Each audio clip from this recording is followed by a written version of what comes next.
दोस्तों, Donald Trump ने हाल ही में कहा है कि अगर इंडिया को तेल की जरूरत हो तो पाकिस्तान से ले लेना। अब आप लोग हंसिए मत, मुझे पता है आपको हंसी आएगी कि आखिरकार इतनी बड़ी बात कि पाकिस्तान से हम लोग ऑयल को इंपोर्ट करेंगे। डोनाल्ड ट्रंप ने यही बात कही है कि भारत को अगर जरूरत पड़े तो पाकिस्तान जो है वो आपको तेल दे देगा। लेकिन भूखा नंगा भिखमंगा देश आज इस कगार पर पहुंच चुका है कि स्ट्रेट ऑफ हार्मुज को बंद करने के बाद आज पाकिस्तान के स्कूल्स को बंद कर दिया गया है 2 वीक के लिए। यह कहा गया है कि गवर्नमेंट ऑफिशियल्स केवल 4 डे वीक करेंगे। यह भी कहा गया है कि 50% जो गवर्नमेंट एम्प्लॉइज हैं वो वर्क फ्रॉम होम करेंगे।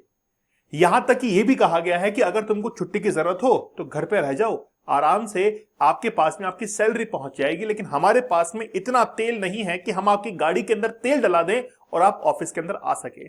पाकिस्तान की यह हालत आज हो चुकी है। पाकिस्तान जिस हालात पर आज पहुंच चुका है, आप ये मान के चलिए कि आपके स्टेट के अंदर जो ऑयल की प्राइस है उनसे दुगने दाम आज पाकिस्तान के अंदर है। तो जल्दी से कमेंट करके ये बताओ कि आपके स्टेट के अंदर या आपके डिस्ट्रिक्ट के अंदर ऑयल के प्राइसेस क्या है। जल्दी से कमेंट करो आप और उसको 2 से मल्टीप्लाई कर लो। वही जो प्राइस है वो आज पाकिस्तान के अंदर है। पाकिस्तान के अंदर ऑयल की इतनी कमी हो चुकी है कि पाकिस्तान ने शटडाउन करने का ऐलान किया है कि स्कूलों को बंद कर दो, ऑफिस को बंद कर दो, घर पे रहो, ऐश से रहो।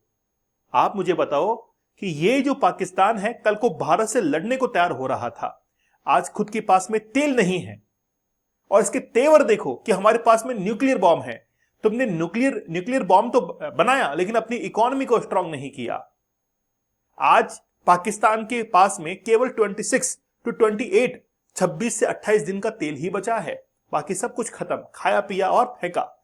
चलो बात करेंगे कि आखिरकार पाकिस्तान के अंदर ऐसे हालात क्यों बन चुके हैं। रिसेंटली क्या हुआ है कि पाकिस्तान की गवर्नमेंट ने यह अनाउंस किया है कि मिडिल ईस्ट की जो क्राइसिस है वहां पर क्रूड ऑयल के दाम $100 तक बढ़ चुके हैं, उससे ऊपर पहुंच चुके हैं। जब मैं लेक्चर रिकॉर्ड कर रहा हूं $118 प्रति बैरल जो है वो पहुंच चुके हैं। इसीलिए पाकिस्तान ने निर्धारित किया है, डिसाइड किया है, अनाउंस किया है कि स्कूल जो है उनको शट कर दिया जाए लगभग 2 वीक्स के लिए। साथ ही के अंदर 4 डे वीक जो है गवर्नमेंट ऑफिशियल्स को ये कह दिया जाए। अच्छा, बात यह है कि ये जो मीटिंग, ये जो कॉन्फ्रेंस हुई थी उसके अंदर कोई आम लोग मौजूद नहीं थे। देश के नामी गिरामी उप प्रधानमंत्री, वहां के foreign minister, defence minister, finance minister, सभी लोग शामिल थे। सबने मिलकर ये गुहार की कि देवियों और सज्जनों घर पे बैठो, है ना, बच्चों की छुट्टी कराओ, क्योंकि जो बस बच्चों को लेने के लिए आती है उस बस के अंदर तेल डलाने का सामान हमारे पास में नहीं है। ठीक है, गवर्नमेंट ऑफिशियल्स ने ये कहा कि एक्सक्लूडिंग द बैंक्स, मतलब बैंक को छोड़ दो, वहां पे से पैसा आना है।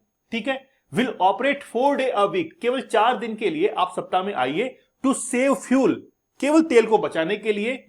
All schools will be closed for 2 weeks, 2 सप्ताह के लिए सभी स्कूलों को बंद कर दिया गया है। Higher education will go online, मतलब कोविड के टाइम पीरियड के अंदर जिस तरीके से ऑनलाइन एजुकेशन चल रही थी वैसी पाकिस्तान के अंदर अब फ्यूल को बचाने के लिए ऑनलाइन एजुकेशन सिस्टम चलेगा हायर एजुकेशन के अंदर।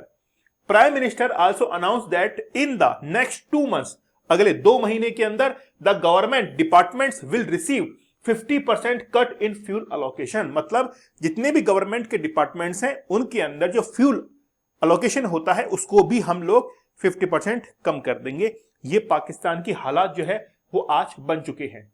नॉट ओनली पेट्रोल, मतलब केवल पेट्रोल की बात नहीं है, but also the price of the high speed diesel has witnessed 20% surge, मतलब 20% जो है वो बढ़ चुका है। The diesel prices which stood PKR, मतलब ये जो आप लोग देख रहे हैं ये पाकिस्तान की करेंसी के बारे में कह रहे हैं कि वो रेज हो चुका है 280 रुपीज से बढ़कर लगभग 50 रुपीज बढ़ा है और 335.86 पर लीटर जो है वहां पर फ्यूल पहुंच चुका है। मतलब अभी जो लीटर वहां पर है, जो प्राइसेस है वो है 335.86, 1 लीटर की कीमत है ये। भारत के अंदर जैसे हम लोग तो राजस्थान के रहने वाले हैं 104 है।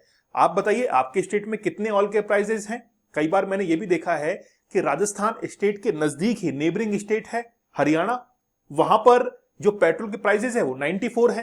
तो बहुत सारे लोग जो है राजस्थान के जो लोग हैं वो हरियाणा के अंदर बॉर्डर क्रॉस करके वहां पर फ्यूल को भराते हैं। कोई बात नहीं, 10 रुपए बचे वही ठीक है पर लीटर के ऊपर। अगर हमने 10 लीटर भी भराया है तो हमारे 100 रुपए बच जाएंगे। देखिए किस तरीके से इकोनॉमी जो है वो मेंटेन हो रही है।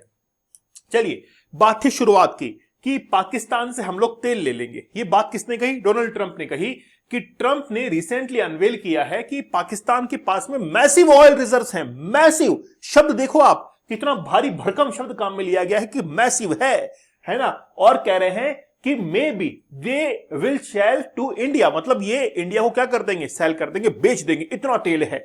अब ट्रंप से इससे ये पूछे कि भाई अब तू कहां पे गया है, अब बता, तेरा नामो निशान गायब है। ईरान तेरे को जिस तरीके से टक्कर दे रहा है, तेरे रडार सिस्टम को खत्म कर दिया है, और एक रडार सिस्टम की कीमत लगभग 38 करोड़ रुपए के केवल रडार की कीमत है, और वहां पर 15 लाख के ड्रोन ने रडार सिस्टम को खत्म कर दिया है। आज ऑयल के प्राइसेस खुद अमेरिका कंट्रोल नहीं कर पा रहा है। अब तुम ले लो पाकिस्तान से, हमको देने की बात कर रहे थे, जरूरत तुमको पड़ चुकी है पाकिस्तान से तेल लेने की, और हमको कह रहे थे कि इंडिया को जो है सप्लाई करेगा पाकिस्तान, है ना। पाकिस्तान के खुद के पास में 27 दिन का तेल बचा है। आप देखिए इंडिया ने मना कर दिया है। भाई इंडिया ने इंटरनेशनल जो एजेंसी है, एनर्जी एजेंसी, उसको कह दिया है कि भाई हमको जरूरत नहीं तेल की, हमारे पास में है रिजर्व, हम इतने कैपेबल हैं कि हम इंडिया की इकोनॉमी को जो है वो चला सकते हैं, हमको तेल की आवश्यकता नहीं है। इंडिया ने मना कर दिया। अब पाकिस्तान के पास में जो डोमेस्टिक फ्यूल कंजप्शन है वो 28 डेज का रिजर्व बाकी बचा हुआ है। मतलब अगर पाकिस्तान के अंदर तेल की सप्लाई रोक दी जाए तो पाकिस्तान 28 दिन तक ही जीवित रहेगा। उसके बाद में स्कूल सबको जो है बंद ही करना पड़ेगा, कोई चारा नहीं है। अब आप कहेंगे कि सर आप तो एक तरफा बात कर रहे हैं, भारत की भी तो बात करो। चलो इंडिया की बात करते हैं। इंडिया के पास में अभी जो है वो 74 डेज का ऑयल रिजर्व बचा हुआ है, लेकिन भारत के पास में ऑप्शन क्रिएट हो चुका है, और वो है रशिया।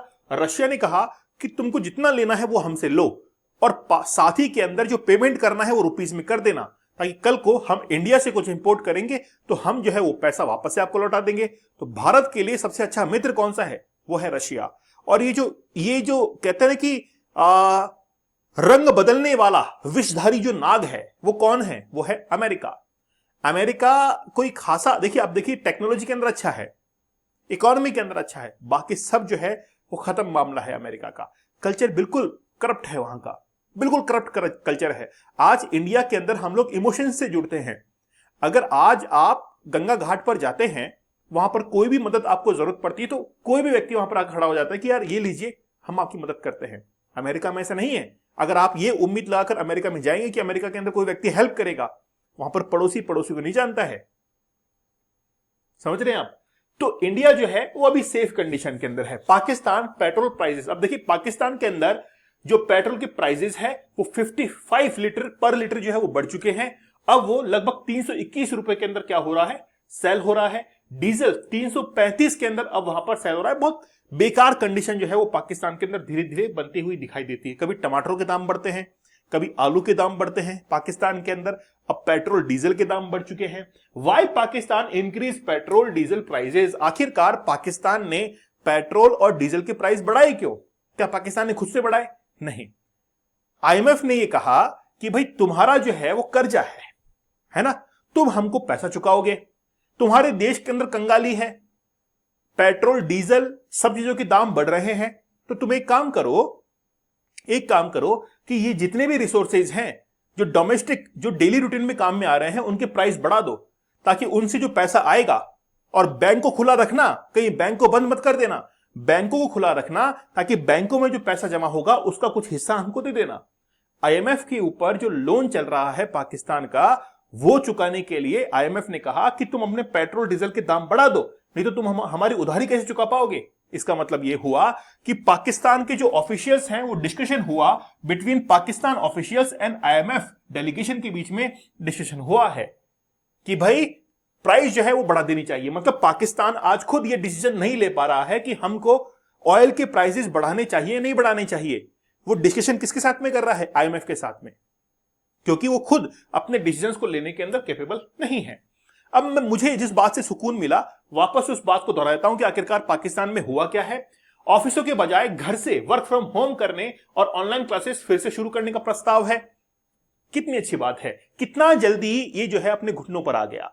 कल को ये भारत से लड़ने को तैयार रहा, और ये खुद अपनी इकोनॉमी को नहीं चला पा रहा है, पाक ऑक्यूपाइड कश्मीर को क्या धक्का चला पाएगा? इसका अर्थ यह हुआ कि पाक ऑक्यूपाइड जो कश्मीर है वहां के लोग अब इंडिया के अंदर आने को तैयार हैं। तो वेलकम है, पीओके का हम लोग स्वागत करते हैं कि आइए और भारत में खुद ब खुद मिल जाइए, क्योंकि पाकिस्तान बलूचिस्तान के साथ में लड़ रहा है, पाकिस्तान अफगानिस्तान के साथ में लड़ रहा है और पाकिस्तान खुद पाकिस्तान के साथ में भी लड़ रहा है। तो सरकारी बैठकें ऑनलाइन अब की जाएंगी। इशाक डार है ना, जो कि डेप्यूटी पीएम है पाकिस्तान के, ऑनलाइन मीटिंग करेंगे। अब जो है आसिफ मुनीर ऑनलाइन मीटिंग करेंगे। भाई ऑनलाइन ही सब कुछ चलेगा, ऑनलाइन ही वर्चुअली गोली चलेगी और सब कुछ ऑनलाइन ही होने वाला है। हेल्थ सेक्टर को छोड़कर सरकारी कार्यालयों में उपस्थिति सीमित हो सकती है। ऊर्जा खपत को कम करने के पहले चरण के दौरान सार्वजनिक छुट्टियों की संख्या बढ़ाने पर भी विचार हो रहा है। पेट्रोल डीजल की जमाखोरी मतलब एक और करप्शन पकड़ में आया यहीं से, और तस्करी पर नकेल कसने के लिए पर्याप्त कदम उठाने पड़ेंगे। आवश्यक क्षेत्रों के लिए एलएनजी, एलपीजी और नेचुरल गैस की आपूर्ति को प्राथमिकता दी जाएगी। वेरी गुड, कितना अच्छा हुआ है आज, है ना। तो बहुत अच्छी न्यूज है पाकिस्तान के लिए कि पाकिस्तान को वाकई में आज ये समझना चाहिए, कम से कम इंडिया से सीख तो लो, थोड़ा बहुत तो सीख लो आप इंडिया से, कि इंडिया ने अपने जो इंडिजीनियस प्रोडक्ट हैं, स्वदेशी, उसको कितना आगे बढ़ाया है। आज जिस तरीके से कोविड-19 के अंदर क्राइसिस हुई थी, तो इंडिया को किसी से मदद लेने की आवश्यकता नहीं थी, बल्कि इंडिया ने दूसरे देशों को मदद की थी। हमने वैक्सीन भिजवाई थी, हमने मेडिकल इक्विपमेंट्स भिजवाए थे, अफगानिस्तान के अंदर भी भिजवाए थे हमने, तो मालदीव्स के अंदर भिजवाए थे। भले ही मालदीव्स आज दगा हमको दे रहा है, लेकिन खैर कोई बात नहीं, एज ए ह्यूमैनिटी हमने भिजवाया। पाकिस्तान ने किसको भिजवाया ये बताओ? सुना कभी न्यूज के अंदर कि पाकिस्तान ने ह्यूमैनिटेरियन कोई हेल्प की है? नहीं, उसकी बस की बात नहीं है। बस वो केवल एक ऐसा इंसान है जो कि भंडारे में खाने लायक है, कभी खुद भंडारा जो है वो नहीं लगा सकता है। दोस्तों, डीप वर्क का एक कोर्स बड़ा जबरदस्त है। 30 टेक्निक्स मैंने बताई है कि कैसे आप अपने वर्क प्रोफाइल को, काम करने के तरीके को चेंज कर सकते हैं। बहुत आपको मददगार साबित होंगी ये 30 टेक्निक, ठीक है। आप इनको जरूर अपनाइए और इनको डेली रूटीन लाइफ के अंदर इंक्लूड कीजिए। 75 डेज का हार्ड चैलेंज या फिर 175 डेज का हार्ड चैलेंज आप लोग जरूर एक्सेप्ट कीजिएगा, क्योंकि मैंने हमेशा कहा है challenge can change your life. एक चुनौती ही है जो कि आपके जीवन के अंदर आपको बदल सकती है, और कोई भी नहीं है। अगर आप किसी इंसान की राह देख रहे हैं कि वो इंसान आएगा आपके जीवन के अंदर और आपको बदल देगा, ऐसा कभी नहीं होगा। एक चुनौती होती है, समस्याएं होती हैं जो कि अवसर लेके आती हैं। अब वो आपके ऊपर निर्भर करता है कि आप उसको किस तरीके से एक्सेप्ट करते हैं, ठीक है। चलिए, दीपक इंदौर ऑफिशियल टेलीग्राम चैनल पर जरूर ज्वाइन कर लीजिएगा। तो मिलते हैं आप लोगों से अगले सेशन में, तब तक धन्यवाद, थैंक यू, जय हिंद।